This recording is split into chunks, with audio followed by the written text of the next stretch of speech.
बाद अगर किसी देश ने रूस को सबसे ज्यादा ऑक्सीजन दी तो वो था भारत। जब पूरी दुनिया रूसी तेल से दूरी बना रही थी तब भारत ने सस्ता तेल खरीदा, रूस को बाजार दिया और उसकी डूबती अर्थव्यवस्था को संभालने में बड़ी भूमिका निभाई। लेकिन अब भारत के उसी फैसले से रूस को सबसे बड़ा झटका लग गया है और इस झटके की शुरुआत हुई अमेरिकी राष्ट्रपति डोनाल्ड ट्रंप के टैरिफ वार से। ट्रंप के दबाव, भारी टैक्स और व्यापारिक धमकियों के बाद भारत की कई तेल कंपनियों ने रूसी तेल से हाथ पीछे खींचे।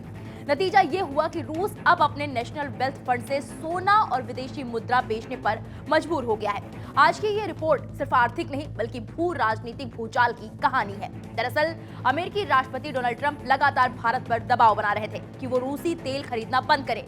पिछले साल ट्रंप प्रशासन ने रूसी तेल खरीदने के बदले भारत पर 25% अतिरिक्त टैरिफ ठोक दिया। उसके बाद अमेरिका जाने वाले भारतीय उत्पादों पर कुल टैक्स बढ़कर 50% पहुंच गया। इस आर्थिक चोट के बाद भारतीय रिफाइनरियों ने रूसी तेल की खरीद या तो पूरी तरह रोक दी या फिर उसमें भारी कटौती कर दी और यहीं से रूस की मुश्किलें कई गुना बढ़ गई। भारत की कुछ तेल कंपनियों की दूरी और पश्चिमी प्रतिबंधों ने मिलकर रूस की कमाई की रीढ़ तोड़ दी। 2025 में रूस की तेल और गैस में होने वाली कमाई महामारी के बाद अपने सबसे निचले स्तर पर पहुंच गई। दिसंबर 2025 में रूसी कच्चे तेल की औसत कीमत गिरकर $39 प्रति बैरल रह गई, जबकि रूस ने 2026 का बजट बनाते वक्त कीमत $59 प्रति बैरल मानी थी। यानी रूस की कमाई कागजों में ज्यादा और हकीकत में बेहद कम। कमाई घटी तो रूस ने अपने खजाने की तरफ हाथ बढ़ाया। रूसी वित्त मंत्रालय ने फैसला लिया है कि 16 जनवरी से 5 फरवरी के बीच रोजाना 12.8 अरब रूबल यानी कि करीब $165 मिलियन की चीनी युआन और सोने की बिक्री की जाएगी। कुल मिलाकर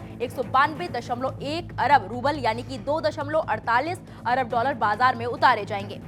इंटरफैक्स के मुताबिक ये अब तक की सबसे बड़ी बिक्री है, जो कोविड संकट से भी ज्यादा है। लेकिन असली चिंता ये है कि रूस के पास अब बचा ही कितना है। तो बता दें कि 2026 की शुरुआत में रूस के नेशनल वेल्थ फंड के पास सिर्फ 52.9 अरब डॉलर की लिक्विड संपत्ति बची है। यूक्रेन युद्ध से पहले यही फंड 113.5 अरब डॉलर का था। सबसे बड़ा नुकसान हुआ सोने को। रूस ने पिछले 4 सालों में अपने फंड का करीब 60% सोना बेच दिया। दिसंबर 2025 तक सोना घटकर सिर्फ 173 मीट्रिक टन रह गया। तो कहानी साफ है, ट्रंप का टैरिफ दबाव, भारत की बदली रणनीति, पश्चिमी प्रतिबंध और गिरती तेल कीमतें, इन सब ने मिलकर रूस को उस मोड़ पर लाकर खड़ा कर दिया जहां उसे अपने राष्ट्रीय खजाने से सोना और करेंसी बेचनी पड़ रही है। भारत के लिए ये व्यापारिक मजबूरी थी, लेकिन रूस के लिए ये एक आर्थिक झटका साबित हुआ।